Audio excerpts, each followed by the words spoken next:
He's gonna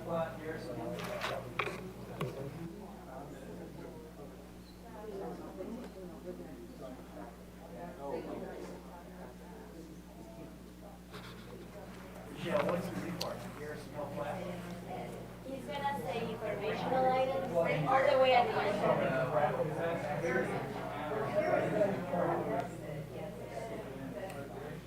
All right, we will begin in just 1 minute.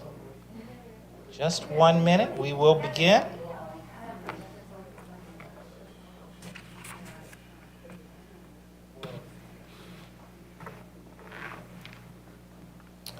All right.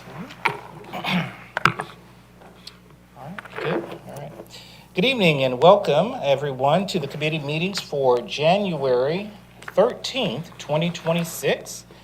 The elected body present, Mayor Mary Robichaux, Councilmember Christine Hall, Councilmember Alan Sells, Councilmember Aaron Brumley, Councilmember Christopher Zach, Councilmember Jennifer Philippi, Councilmember Sarah Beeson. I'm Randy Knighton, the city administrator, along with City Attorney David Davidson and the executive assistant to the council and Deputy City Clerk Michelle Miller. The purpose of committee meetings are for the city departments to convey information to the mayor and city council and discuss initiatives listed on the published agenda, as well as provide updates of vital information essential to the operation of city government. And by ordinance, the committee consists of the mayor, members of the city council, and the city administrator. And the ordinance mandates that the city administrator serve as the chair of committee meetings. This is a public meeting, but not a public hearing, and therefore, while we certainly welcome members of the public, we do not take public comments or questions during committee meetings unless specifically authorized. Public comments and questions are received at the regular city council meetings on the second and fourth Monday of each month and fifth Monday in open forum. We do encourage residents to engage our online platforms, and if you have questions or need information, we certainly encourage you to reach out to our staff. Also, the city's web service portal is a mechanism to report issues or concerns, and please visit Roswell365.com for a calendar of events. And for our committee meetings, the items that will be discussed this evening will be explained by the respective members of our staff. And for those items that will ultimately need a formal approval by mayor and council, we'll ask this committee to motion and approve those items moving forward to a formal mayor and council meeting if they are so inclined. The first item on the meeting agenda is the approval of the committee meetings for December 9th, 2025. Motion to approve by Councilmember Beeson, second by Councilmember Sells. Any further discussion? All in favor? All right, that passes unanimously. Thank you very much. As listed on the agenda, item number 2, consideration of a text amendment to the Unified Development Code, Article 9, Use Provisions, Section 9.6.6, Warehouse and Distribution, and this is for initiation, presented by Jeannie Payton, our Planning and Zoning Director. Ms. Payton. Hi, good evening, Mayor and Council. I have 2 text amendments to present to you. It looks like the first one that got put on the agenda is Section 966. So these go alongside the moratorium discussion for data centers and help further refine our code immediately to allow for clarification of what interpretation of our code allows for. So the first section is 966, Warehouse and Distribution. You can see that we add the word physical to further define and reduce ambiguity about what kind of goods we define warehouse use for. We explicitly eliminate data and digital storage centers as a use that's allowed. And then while we're in here cleaning it up, we also suggested refining trailer and box truck storage as temporary and not allowed as a primary standalone use. Then we further define the use standards for industrial flex area for warehouse and distribution. So our industrial flex area is a less intense industrial area than our light industrial area. So this is where we don't want to see those heavy warehouse uses. And so we refine it by asking it to be a limitation of on direct vehicular access to a state highway and having a maximum size of 25,000 square feet. So, any questions? Ms. Payton, if you would, can you explain just a little bit about the process for initiation and then Sure. as it relates to Planning Commission and ultimately Mayor and Council? Sure. So when we suggest a change to the code, we initiate it in this committee format, and that allows us to start the process. The next step would be Planning Commission. Planning Commission votes recommendations, and then we bring those recommendations to you in the first reading. The first and second reading at Mayor and Council allow you to make any changes you want, kind of discuss them previous to, suggest them, and then you have a second even opportunity before the adoption. And so it is required that we have those first and second readings. So text amendments always start with initiation, go via Planning Commission to gain some recommendations, additions to that text, and then end up at a first and second reading with Mayor and Council. Thank you very much. Councilmember Beeson, I believe you had a question or comment? I did.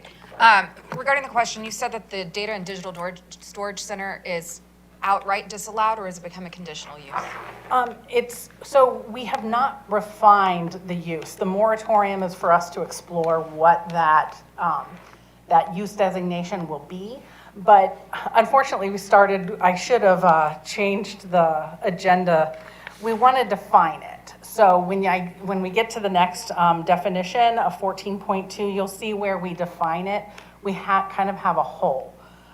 So what we did was disallow it in the warehouse use. So that way, if someone calls and says, well, a data center just has one employee, it's just a stagnant warehouse use, we have further looked at it and said, no, we definitely know it does not align with what we see as a warehouse. It's its own separate use. Got it. Yep, perfect. Thank you. Thank you. Any other questions or comments pertaining to this item? Yes, Councilmember Sells? Probably should know this, but would any other zoning allow a data center, commercial or something like that? So our code doesn't speak to a data center at all. Right, but So there is, it section. could possibly be a use in some other code or zoning. I think with a misinterpretation of the code. So I would explain it as when our code was drafted, data centers as a use were not a thing. I mean, they might have been in the inception phases, but not something that our code considered as a use. And so we have uses like this that over time evolve, where one time, like a smoke shop now has become a vape shop and might be very different than buying tobacco for your pipe versus what vape shops have become. This is kind of one of those uses that have evolved over time. So our code doesn't speak to it. It does allow for some loopholes of misinterpretation or legal kind of holes that could be poked in finding a use that is most like it.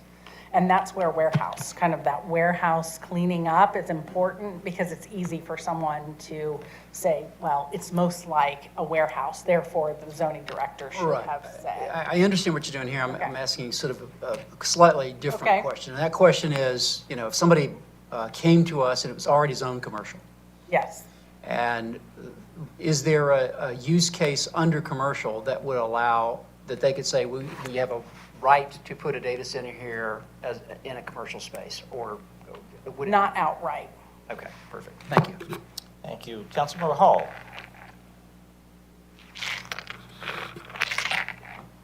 Thank you. Just following up on Councilmember Sell's question, the definitions, as we define them, those will carry through to other zoning areas? Yes, yes. So basically, if there is a nebulous area in CX or CC, we would go to the definition and basically. Yes. Yes, so section 9 of our code defines the uses and puts limitations in certain areas. So uses can be permitted, conditional, or limited, or just the permitted is outright permitted and then not permitted. So section 9 is where kind of that magic of a use is defined. If we need a buffer, that's what that cleaning up is. Section 14 is where we define those uses. So they then go into all the code where we see whether something's allowed. So if in a district it's allowed as permitted versus limited, we then reference those other sections to make sure the definition fits with the use and that it's permitted in that certain way. And you're going to address that next in the next item? Yes, yes. the Because there may be definitions. applications that we would consider a data center. Absolutely. And that's what the moratorium is allowing us to research, is how we regulate them. Okay, thank you. Yes, Councilmember Zach. I have a process question. You kind of given two examples of the tobacco store becoming the vape shop and our code not handling that. And similarly, we have the data center. What's the process for kind of identifying those shifts and kind of new businesses and how you identify that and bring it up to council for like a need for a code change? I think there's a few different processes we use. It's professional development. We expect the planners to stay up to date on hot topic items. And when we recognize a trend such as requests for uses that are not defined, then we identify that as an issue and then bring it up, the chain, if you will. And then I guess the second thing would be just focusing on requests that come in for information and knowing that we have a hole in the code. Thank you. Any further questions or comments regarding this item? Seeing none, we'll entertain a motion to move this forward. Motion by Councilmember Beeson, second by Councilmember Sells. Any further discussion? Seeing none, all in favor? All right, that passes unanimously. Thank you very much. Item number 3, consideration of a text amendment to the Unified Development Code, Article 14, definitions, Section 14.2, defined terms. This is an initiation. Ms. Payton. So another initiation to the defined terms. We mentioned computer or data processing as a term in our code right now, but there was lacking any sort of definition of that. And that left that hole for someone interpreting a data center as data processing. And then we go one further as to add a definition that we felt is our best foot forward at this point for the definition of data and digital storage centers. As part of the moratorium, we will make sure that this fully encompasses what we define as the definition, but right now, this closes that loophole that right now exists in our office code. So in section 9, where the use of office is defined and regulated, we have computer and data processing allowed. And without a definition, and further a definition for data centers themselves, that's the big gaping hole that we had in the code that we need to take care of, this front end.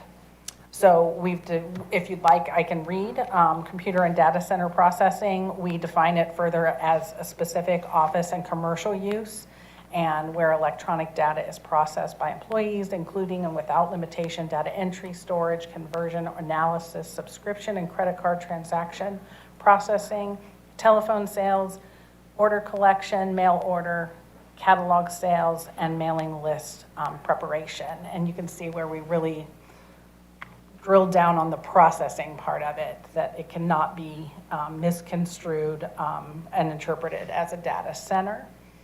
And then, yeah.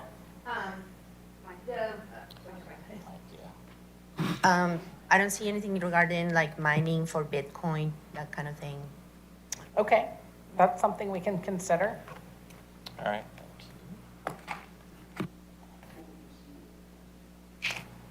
Councilmember Rumbling? Yeah, there are like facilities that's all they do. They do the data processing, and I see that it's not specific. That Right. They're just using it just for mining Bitcoin, Would you- like these big things. Would you think that's a size statement? In other words, like, one of my partners did it from his basement, right? So I'm just, are you trying to get at the data center or the act of data mining? What's the instruction? Well, I see that the computer or data processing, and I see some analysis that credit card transaction processing. I think we need to add that in that area. That would be allowed under definition, computer or data processing, we're just simply making a definitional statement there. Exactly. And you're going to add data mining to that. And how is computer or data processing, this is in the definition, so where in the code does it fall under light industrial? Is that where it is? No, it falls under office. So this is an office commercial use. You would see it where you'd see an office, retail, center. So if, I imagine, I need to do some research, but that this is something that you would not notice a difference in the intensity or the activity on the site versus an office for like a law firm or a real estate agent. So that would probably be most appropriate added to that computer data processing versus a data center. We're sort of chasing the ball down the hill, and I Yeah. get that. I mean, the way we heard about this particular one, there's a transaction that is occurring, and one of the potential buyers mentioned this to us. That's how this came popping up, I guess, is through economic development, I would say. But generally speaking, do we allow, I know they're going away, but server farms? So do we have any server farms in the city of Roswell that you know of? I believe we have two uses that are kind of alongside what you're defining. I would have to do some further research, but we have the AT&T building here on the corner of Oak and Ellis. And then there's a Verizon location closer to Mansell. And I would say that's more kind of, I would define it as like a switching, kind of like there's some Right. computer switching happening, not so much like a data center.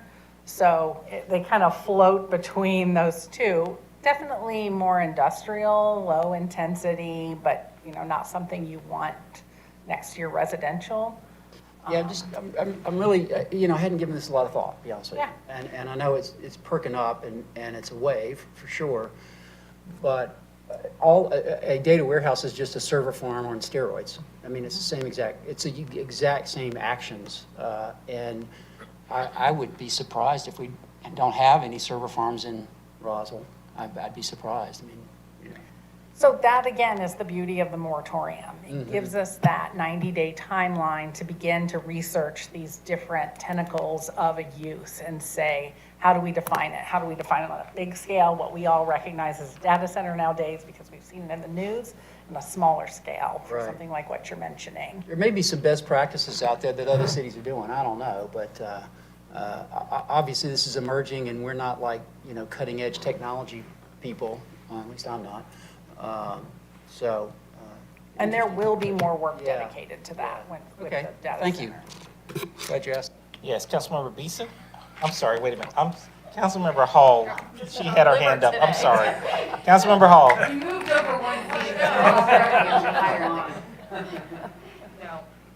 Mine's quick. It's, my question was, there are a lot of cities and counties, municipalities that are also looking at this, and I imagine you're connecting with them and also in the legislature, and Mayor has some connections to find out what they're looking at in these 40 days that might be helpful, so I just wanted to add that. Councilmember Beeson? I realize at this point we're purely defining it, but seeing that it's potentially used for light industrial use, my understanding looking at the zoning map is there are some areas that are residential that abut light industrial within our code. Unlike some other industrial uses, data centers can be quite loud because of air conditioning units that run on the outside of the building, so it's a constant white noise or whir that people can hear inside their homes. It's a complaint from other municipalities. Is there a way that we'd be able to restrict anything that was defined as data and digital storage center, which for all intents and purposes is a data center? Could we restrict that to conditional use moving forward?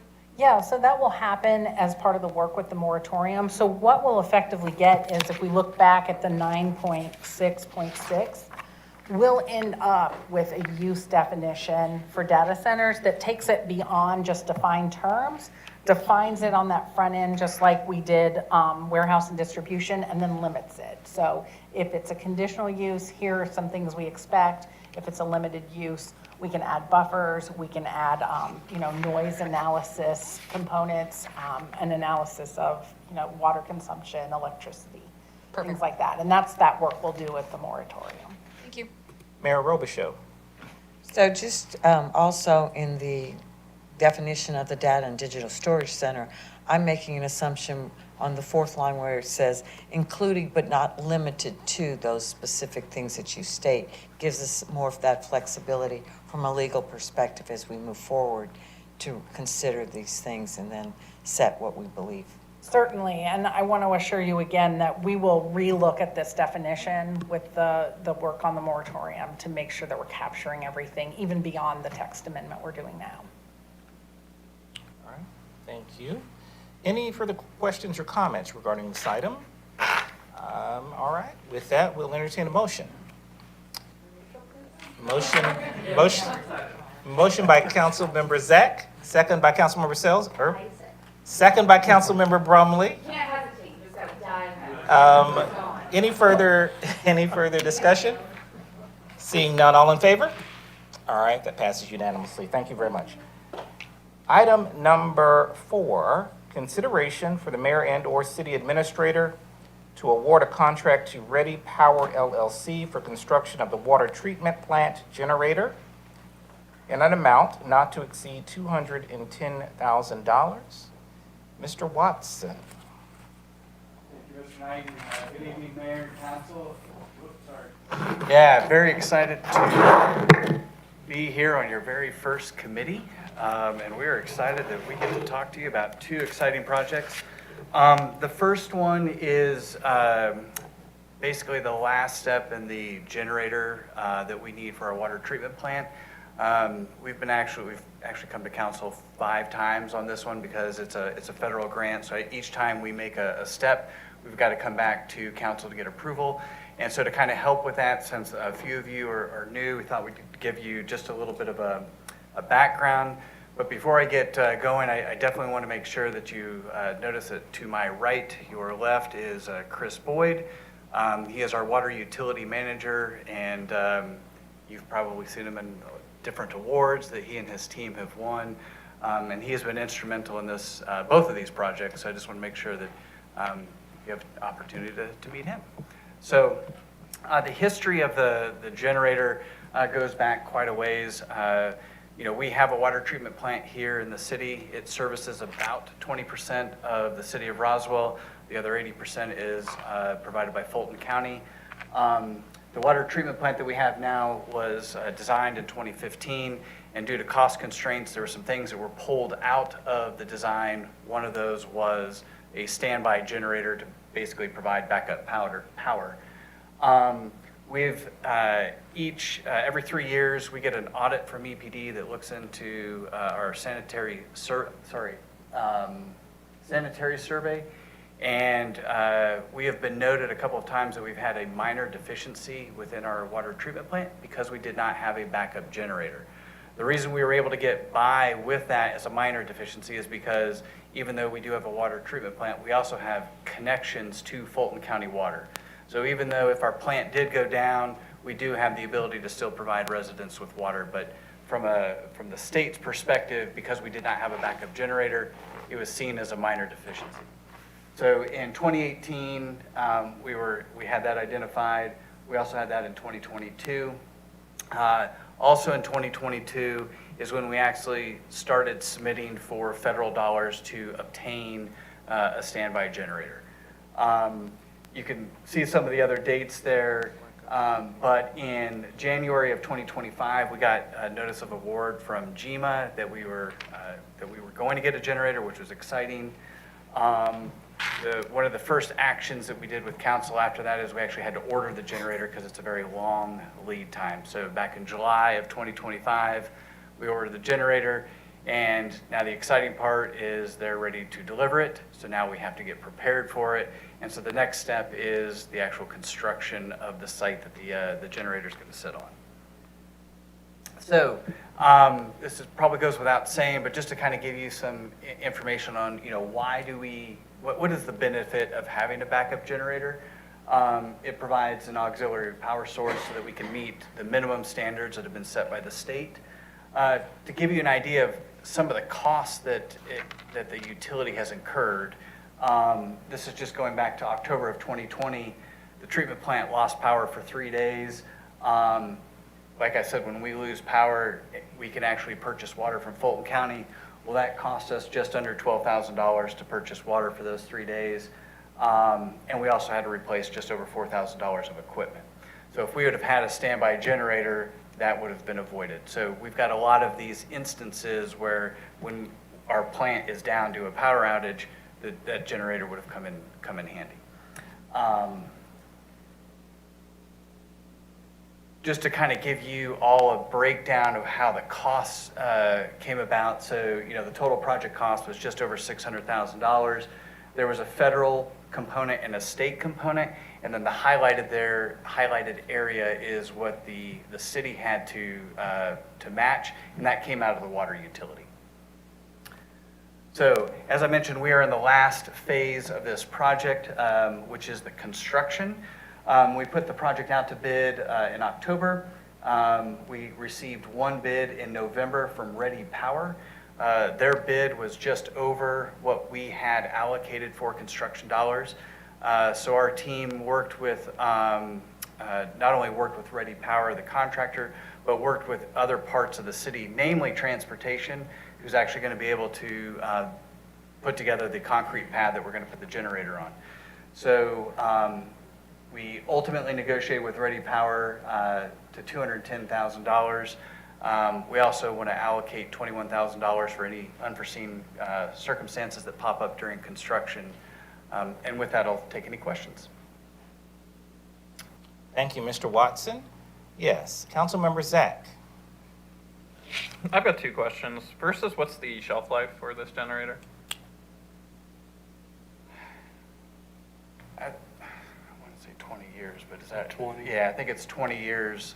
I'd have to get back to you on the exact number, but I feel like it's 20 years. Okay. They typically are, a very expensive generator could be 30. This is a good sized generator, so I'm expecting a 20-year time frame. Okay, thank you. And question two, I think you told me that for the procurement process, we had one bidder. This might be a question for Bill. In the scenario where we only get one bidder, do we have a follow-up process to kind of, in the future, try to get more people in that process? We do. This is a very unique situation, and the primary reason that I think that we only had one bidder is because of the size of the generator. It's a 1,000 kilowatt generator. Also, when you get contractors and they bid on federal projects, sometimes there's regulations and requirements through what they have to do and what they have to report. So sometimes you'll get fewer people who will respond to those solicitations. So. Good question. Yeah. All right. Any further questions or comments regarding this item? Seeing none, we'll entertain a motion. Motion by Councilmember Philippi. Second by Councilmember Sells and Brumley. Any further discussion? Seeing none, seeing none, all in favor? All right, that passes unanimously. Thank you very much. And then item number 5 is consideration for the mayor and/or city administrator to approve conversion of a private water utilities to public water utilities for Garrison Hill subdivision and budget amendment 505-444-00-01-26-26 of $18,942 from additional revenue and expense in the water fund. Mr. Watson. Thank you, Mr. Knighton. So this is your first committee, and this is a very rare policy that gets used. It has been used 2 times since its existence, so this is exciting. So essentially what this is there are, within the footprint of the water utility, there are several subdivisions that have a master meter that services their subdivision. And then once the water goes past that meter into their subdivision, the HOA owns all of the infrastructure within that subdivision. So there's a policy that the city has that upon the HOA inquiry, and I'm going to take you through a little history, but basically on the HOA reaching out to the city and saying, we would like the city to take over our infrastructure. There's a process that the HOA can go through, and Garrison Hills opted to do that. And we do have two representatives from Garrison Hill in the audience there, the president of the HOA and her husband. So if we have any questions, I may have to ask them if you get into details on the HOA. So let me give you a timeline, because this is not a common thing that you will see, but I think it's important. So in 2015 is when the city adopted the policy. In 2019, Garrison Hills first approached the city about taking over the infrastructure. In 2021, the very first system that the city took over was Ashley Manor. And in 2023, St. Charles Square was the second water system, to kind of give you that timeline. So in 2025, Garrison Hills reached back out, basically getting that conversation moving forward of the city taking over. The HOA submitted a letter of interest to the city, which basically is the first step of the process. And to do that, that means their HOA conducted a vote within their members, and I think it was unanimous. I have to check on that. But basically to move forward, Chris and his team go out to the site. They evaluate all of the infrastructure, identify what costs would need to be incurred by the HOA to convert over. Fortunately, Garrison Hills, when the subdivision was built, the developer actually had this in mind. So oftentimes a lot of the costs that would be incurred are utility easements, but everything was set up that this was a pretty easy conversion. So from our standpoint, it was very nice. And then after we worked out the cost breakdown, and I'll get into what those costs are, we worked with legal, came up with a letter that went out to the HOA. They signed it, and that is what is in your packet. That's the signed packet that shows all the stipulations of the agreement. So in case you do not know where Garrison Hills is, it's off of 120 Marietta Highway, just west of here. There are 22 homes in the neighborhood. And so here are the fees that would be incurred. So there's basically two sets of fees. One set of fees would actually come from the individual homeowner. So each homeowner would need to purchase a meter, which is $2,000, and they would purchase that directly from the water utility. The second cost is the $18,942, and those costs are to rehab the water vault that is there, to do a bacteria test, and also do some casing piping. The reason that we have to bring this forth to you, this is basically a break even, that the city is not making money on this, but because the city receives funds, you all have to vote on it so that it can be incorporated into the water utility budget. So this is basically to accept the funds. So here's the next steps. We're presenting tonight. Upon approval, we would be coming back to the mayor and council on the 26th of January. We would then, hopefully with February, get an executed agreement with both parties. And then the construction would be sometime between February and April, most likely March or April, just because of the temperatures. And then upon the conclusion of construction and upon our evaluation, it would basically be turned over to the city. And with that, any questions that you all might have? Thank you, Mr. Watson. Yes, Councilmember Brumley? Because I'm new to all this, sorry. Yes. What defines that the city takes over the water system as opposed to Fulton County? So, well, there's two reasons. I'll give one. You probably have another one. If it's within our footprint, and it's in the footprint that the water utility serves, and we already provide water to the master meter, it would fall upon the city that we have, I don't know if it's first right of refusal.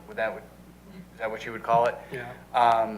If it was a HOA that was serviced by Fulton County that was in our footprint, I haven't had to deal with that. Chris, what would that be? So I'm going to reemphasize that it's within our footprint. Plus, we're the only water lines in this community. Now, there are subdivisions that are served by Fulton County within our footprint along Woodstock Road. If they, as the HOA, decided they wanted to